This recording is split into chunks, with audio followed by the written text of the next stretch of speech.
everyone, and welcome to the Quitcast. My name is Becca Syme, and I am an author success coach who specializes in alignment. And what that means is it's my goal to try to understand what causes success in authors, what creates this either rise and take off or slow build and take off or long-term viability of career that we want, right? What is it that causes that? And how do I, as an individual author, align my decisions with the things that are the most likely to produce success in the long term? Part of the problem, and I've coached more than 6,000 individual authors at this point in my career, and that is not to say that I coach and count people who sit in my courses or who take a lecture from me or who go through one of my talks. That is individual people who I've sat down with for 45 minutes or more. And some of those people I coached a lot and still coach a lot. And I have the opportunity to see in a broad range what causes success to happen, what's common with successful people. And part of the really frustrating thing about being an author in this day and age is that there are so many people trying to tell us what success means and how success happens, and very rarely is someone correct about it.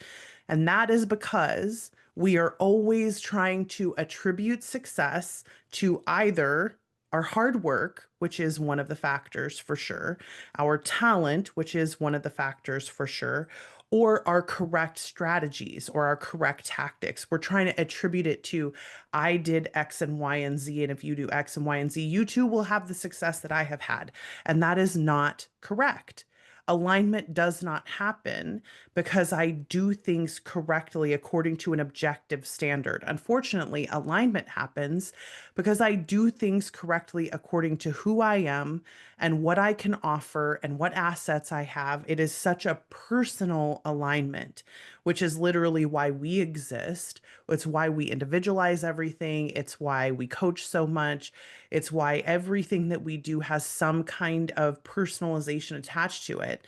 Because when it comes down to it, what I see in large scale success is that there is nothing that all successful people have in common except alignment. There are literally people who go against every single thing that you are taught you are supposed to do, quote unquote, in order to be successful. And they have wild success because of it. And the frustrating part about that as a success coach, which is what my title is, I am an author success coach. The frustrating part about that is that when I hear people who are already making good intuitive decisions according to a good alignment for them saying, maybe I shouldn't do that. Maybe that's not for me. Maybe I should actually be doing these other things that everyone's telling me I should be doing instead of listening to their intuition and doing the thing that would be the best for them individually to do, by the way, according to the alignment that I can see in them. And they say, maybe I shouldn't do that because they're afraid that what they're doing is not going to yield the success that they want. So the first thing we do now, and it's one of the reasons we're doing more Enneagram discussions around here, the first thing we do now is say, is there a way for us to get at that fear? Like, is there a way for us to calm and settle and reprogram those places that are worried that we're not going to get what they want so that we can have a better chance of, actually getting what we want? Because that's how this works, right? Alignment is complicated.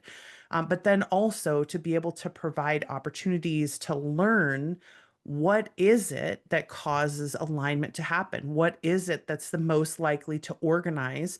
And when I first started talking about archetypes, the way I discussed it was a center of gravity, right? That there's some one thing around which when you organize and align according to that one thing, that becomes your focus, everything else gets deprioritized. When you align according to that one thing causes success to happen because it's taking advantage of something that is naturally aligned in itself, which is why we use strengths, because strengths are literally aligned behavior patterns that produce success for certain reasons. And they have a centralized gravity that they revolve around. All the skills that make up a particular strength revolve around this one thing. And that the name of the strength is usually, most of the time, the indicator for what that one thing is. And so we are constantly, as alignment coaches, trying to help people say no to things that don't belong inside the focus and yes to things that do. Yes to things that are the most likely to produce success. So, when we're discussing things like the author platform growth engines, which we have been doing for the last few weeks on this Quitcast, when we're discussing those, I keep returning to this thing that's at the core of whatever the engine is, whatever growth is happening because of this one thing. And so often we believe that growth happens because of this combination of correct strategies that we're executing on, this combination of correct tactics that we're executing, so that somehow, if I can just find the right smart strategy, quote unquote, if I can find the right smart set of tactics, quote unquote, that I will naturally be able to produce success. But what actually happens with the successful people that you've already studied and heard about is that most of those people fell into doing what they are doing because they allowed themselves to experiment around, because they allowed themselves the learning curve. They allowed themselves to take risks and fail. And most of the people who are successful that you will listen to did not get it on the first try. So they had to experiment around. They had to find the success that they could find. And when we coach people who are already far into the success that they've already found, what I always see is some kind of learning curve that people went through where they basically taught themselves how to align themselves. And that's why I don't have to align everyone that I coach, because some people are already naturally aligning themselves based on their desire to see this outcome happen. And so they have some kind of a combination of gravitational strengths or gravitational motivations, depending on which of the two is in charge in the moment. But that gravity is naturally so strong that it's aligning things on its own.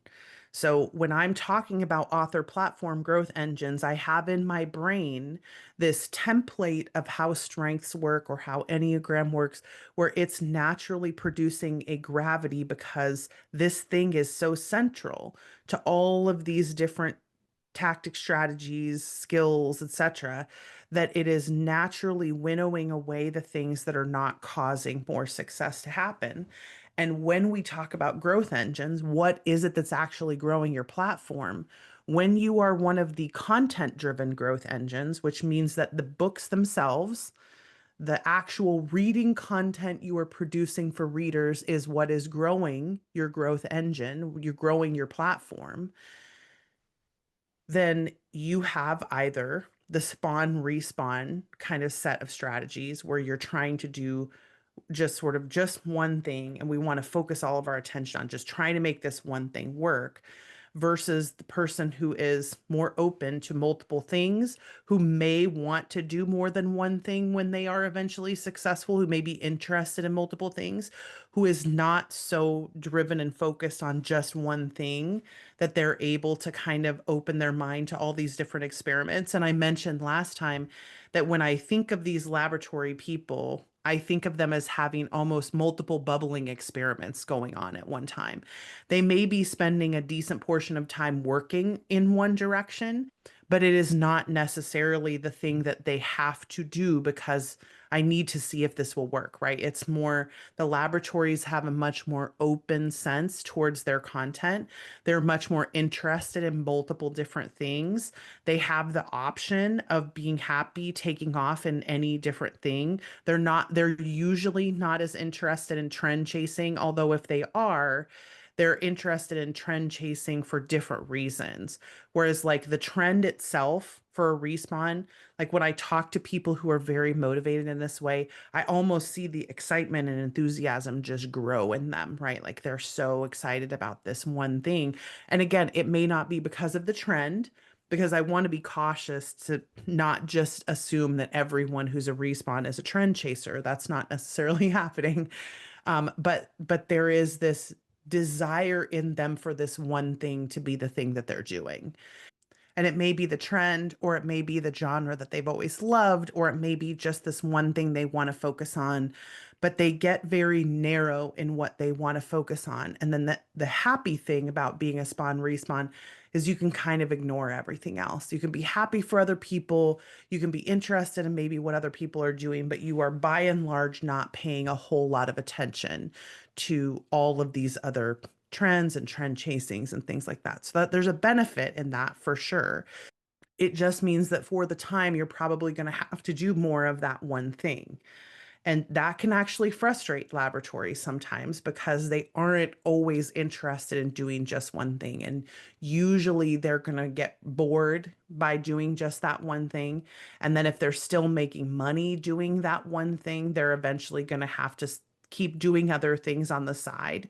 And so there is this feeling with laboratories of like, I could do many things. I'm interested in many things. This might be what I'm doing for right now, but I still in the back of my head have this and this going.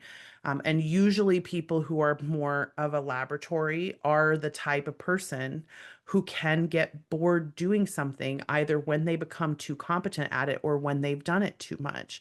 Whereas when you see spawn respawns getting bored with doing something, it's a very specific personality pattern that we have to account for. And it almost always happens with ideation with respawns, where you'll see somebody who is like so focused and driven, but then they can't write more than two books in that genre at once because they're so high in ideation that they'll just get bored of it.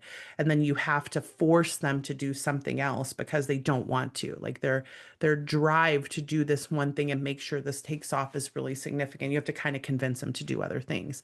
But when you have more of this laboratory, which is the more common type, like the most common type in all of these is the laboratory.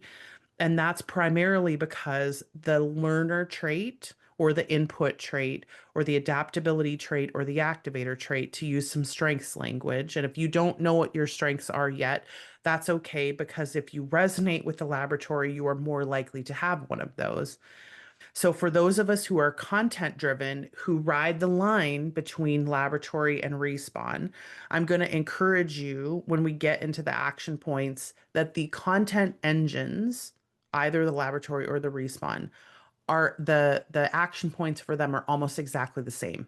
So if you're finding yourself like, hey, it's hard for me to tell which one of these I am, I would say for right now, you don't have to worry about which one you are in particular. You can afford to let yourself live into this.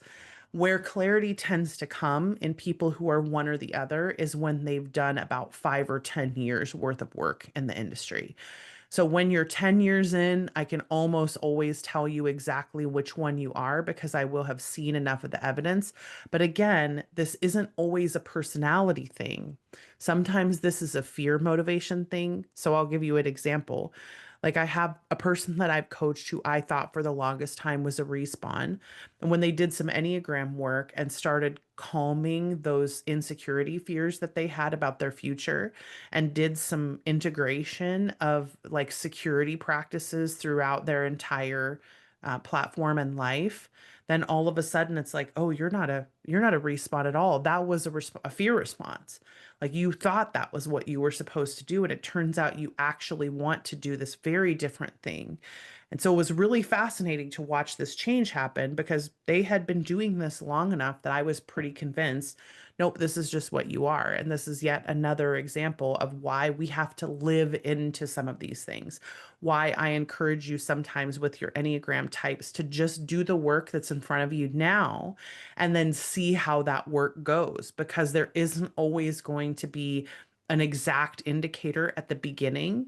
We have to be willing to count all of the work as work because it will be. You don't know in this moment. And so doing the work is part of how you gain clarity about it. I feel that way about the content growth engine as well. Part of doing the work, part of understanding which one you are, is either looking at your past history or taking the indicator of, okay, I'm likely a content growth engine, especially the younger I am in my career. And then the big question is, am I going to be happy focusing on one thing? And if I am, and I feel pretty driven to do it, then I want to treat myself like I am a respawn. And if 10 years down the road I discover, wait, I'm actually a superstar, then that's okay because that's not wasted time. You didn't know that then. and this is so important for me about choice architecture for authors, is when we try to go backwards and read our current state into our past actions, all it's doing is creating insecurity and frustration as it's not helping. The goal of understanding where we are and how to change our choices in the moment is to take everything that's happened to us and count it as real, and then use it as a way to help guide what we're doing in the future, rather than expecting that if we don't do it exactly perfectly the first time, that somehow that means we're doing it wrong. Because often we have to do it sort of wrong. I'm using air quotes if you can't see my fingers, wrong the first time, so that we'll be able to see how we react when we do it in that way. What actually matters to me. So here's just a for instance. I see a lot of people who are laboratories who feel like they should be more focused, right? So they're trying to force themselves to be like, well, I'm only going to write this one genre because I should be more focused.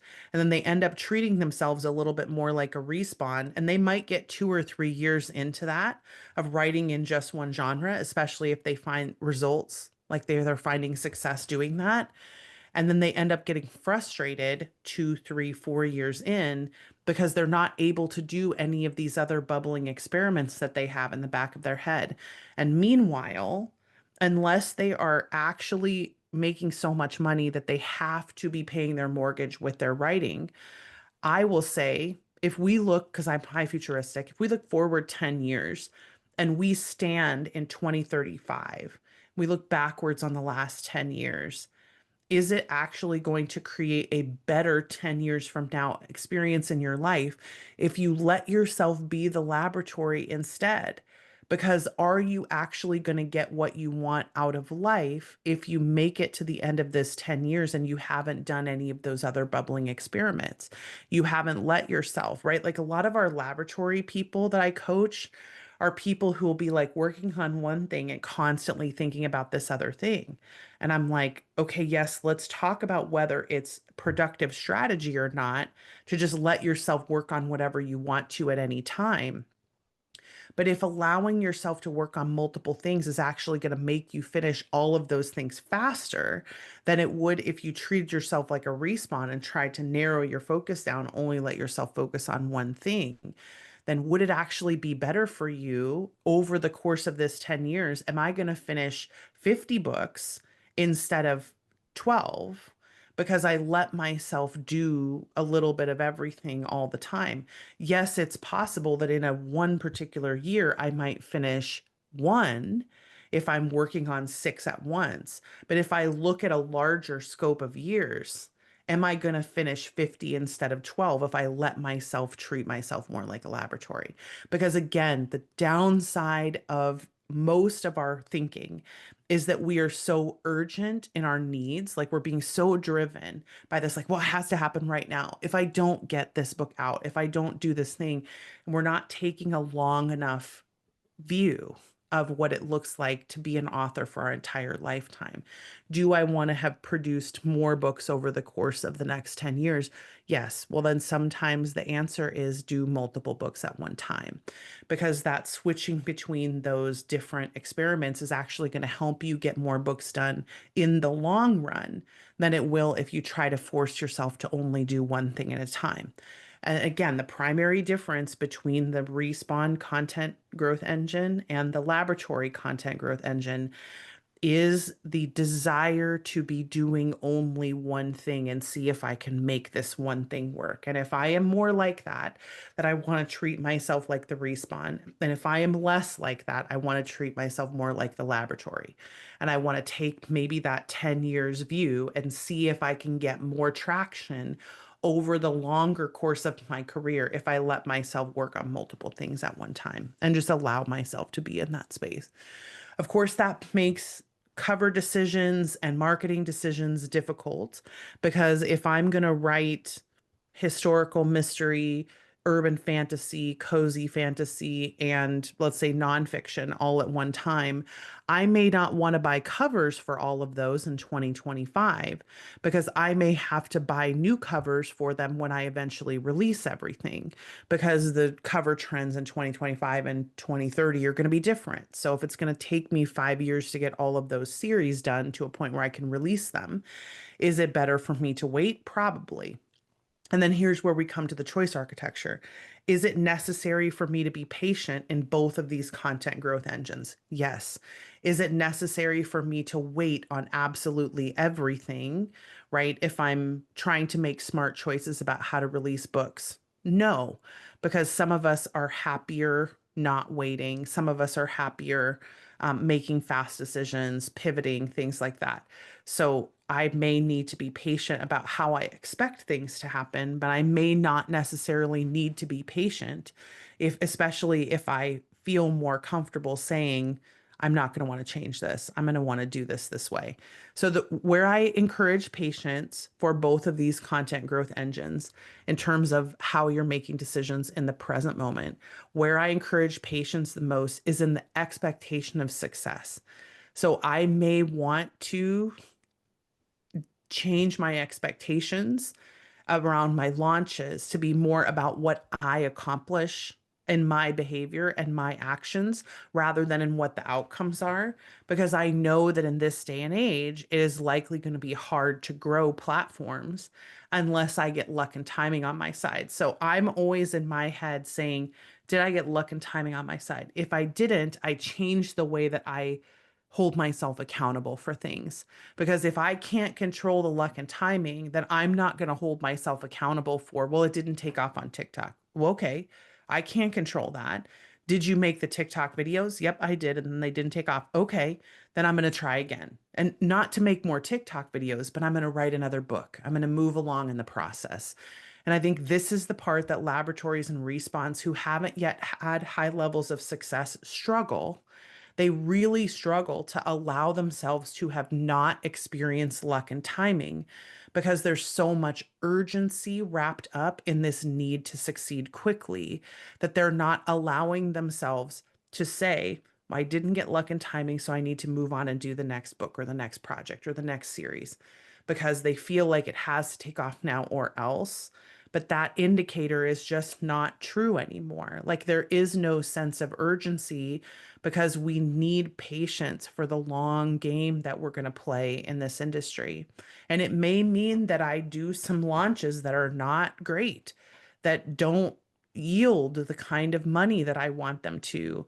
And the earlier I am in my author platform, like the smaller my platform is, the more I want to focus on doing, again, only 20 to 40% of my time trying to grow the platform and 60 to 80% of my time trying to write the books.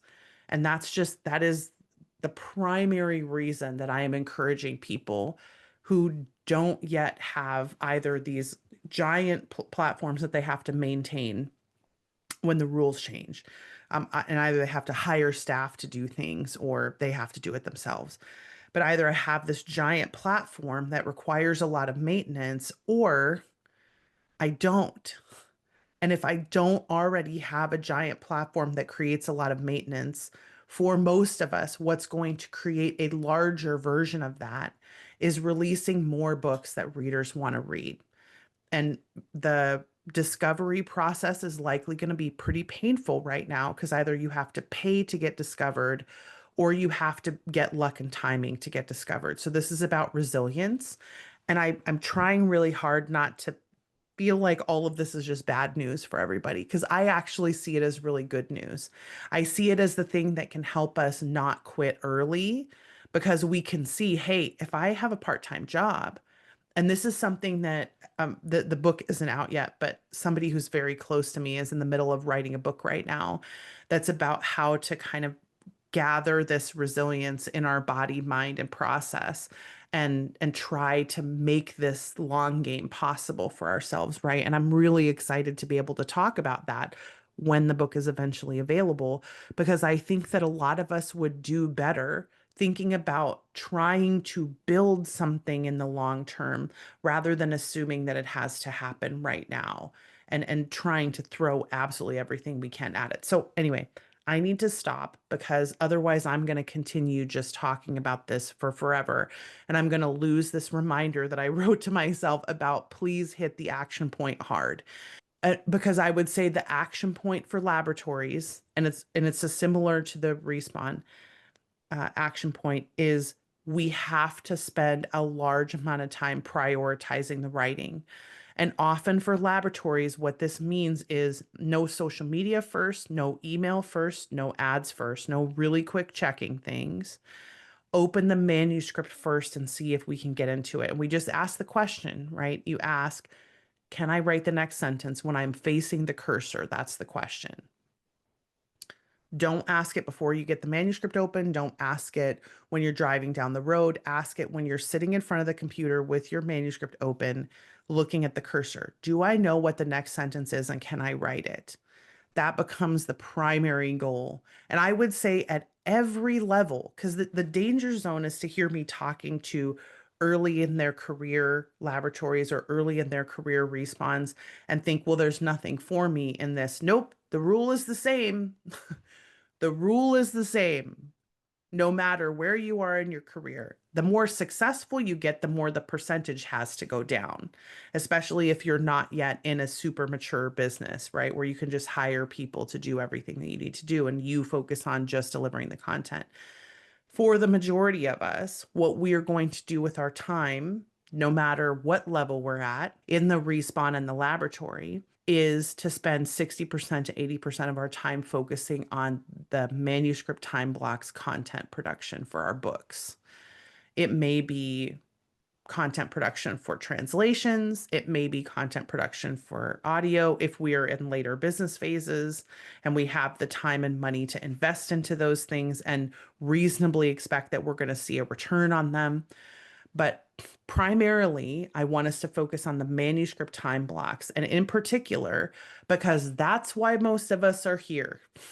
Most of us are here for writing. We want to write, we like writing. And we let ourselves get carried away by the expectations that we have to do 50 million other things when the reality is most of what is going to grow your platform for most authors is releasing the next book. So here's what I want you all to do. If you've made it this far in the video and you're still watching, this is your job. Open your manuscript right now. Stop, either stop listening or stop paying attention to me or stop what you're doing and go open your manuscript right now and go to the cursor at the next point where you're going to write and ask yourself, can I write the next sentence? That is the only goal. I want you to try, if you haven't done this yet, no social media, no email, no marketing, no advertising, no nothing in the mornings. First thing, and give yourself the time in the manuscript, whether you just sit there and reread what you've already written, or look at the notes that you've taken, or dream and think, or go research about what you're going to write next, or phone a friend, talk about it, whatever it is, but spend your first time inside of your world, inside of your manuscript, thinking, planning, dreaming, editing, writing, whatever it is that you're going to do in the manuscript. I'm not expecting everybody to write words right away. I'm just expecting us to prioritize and spend our first time of the day in that space. Whatever you do in that space is fine. You don't have to write, but I just want you to prioritize that in your day. That is your action point. That's your homework. If you want to know more about this, you are welcome to come to the conference, but I'm going to spoiler alert this also for you because I'm still going to tell you in the conference that you have to prioritize the manuscript for most of you. That's going to become goal number one for most of us. And a lot of us don't want to hear that because we want Becca to tell us, no, what's the thing that's going to make me make $1 million, Becca? And I'm like, patience and write the fucking book, Kevin. That's what's going to make you do it. Sorry. I get a little carried away about that because I just want us to stop looking for the silver bullet because the silver bullet is the content. The silver bullet is writing and producing content that people want to read. And when you're getting your book in front of people and the answer is they don't want to read this right now, either we're getting it in front of the wrong people, so then we want to make a choice about should I try to get it in front of other people, or I didn't write the book I thought I wrote. I didn't write a story that was compelling enough, that was interesting enough, that was grippy enough, that was whatever enough, that was, and again, it's very rarely about being well written enough. It almost always is about being compelling enough. How do I make my writing more compelling, more interesting, more engaging, more whatever? That's often the question that we need to be asking rather than how do I show my books to more people? And I hate that I have to end there. So I'm going to go back and end with the action point again, because again, I have to remind myself of the notes. Do the action point, Becca, because we need to remember this. But many of us need to work on just becoming a better writer, like becoming better at our craft, better at our storytelling, better at being an intuitive person, better at trusting our gut. But the actual action point we need when we're a content driven platform is to prioritize the content. Open the book, stop trying to do all of the other things and assuming that I have to do all of those things to grow. I need to prioritize the content. I need to prioritize the writing. So leave a comment on the YouTube channel if you went to open your manuscript and just tell me what happened. Anything will be a success. If you didn't write, that's still a success. You got the manuscript open, you asked the question, that's success. That's all I want is just to prioritize every single day, just opening the manuscript and getting into it. And then that becomes the way in which we honor the growth engine of this platform.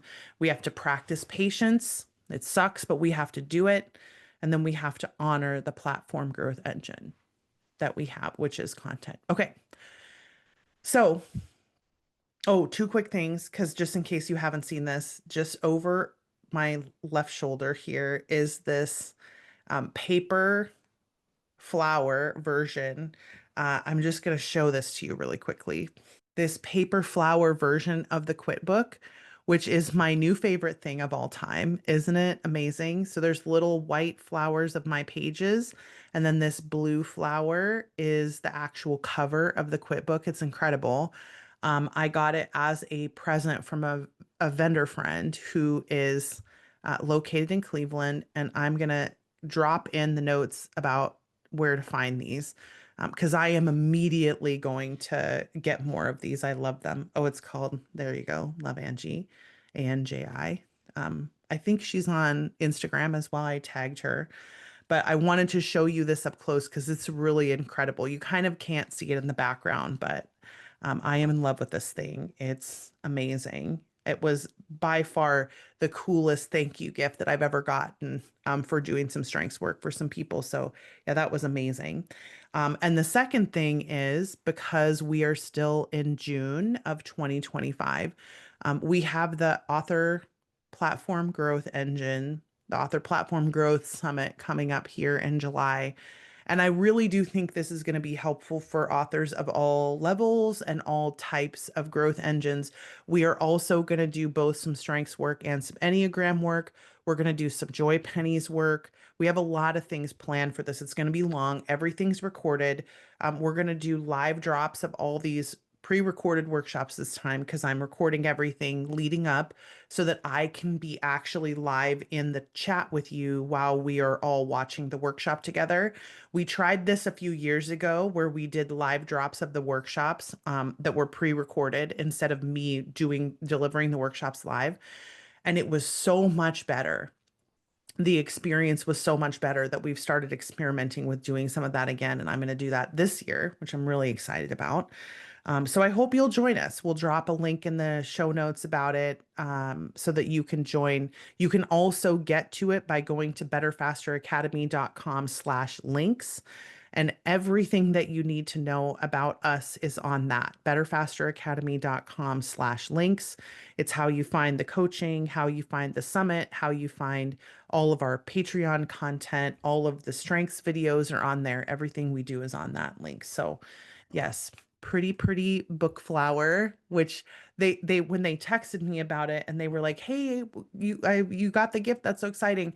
And I was like, "This is the best flower I've ever gotten." And one of them said, "And it'll never die." And I was like, "Yes." This flower will never die. I'm so excited. And so it's going to be on my little desk behind me now when I'm doing the quick cast. And I'm so excited about that. We still have two more of the platform growth engines to do.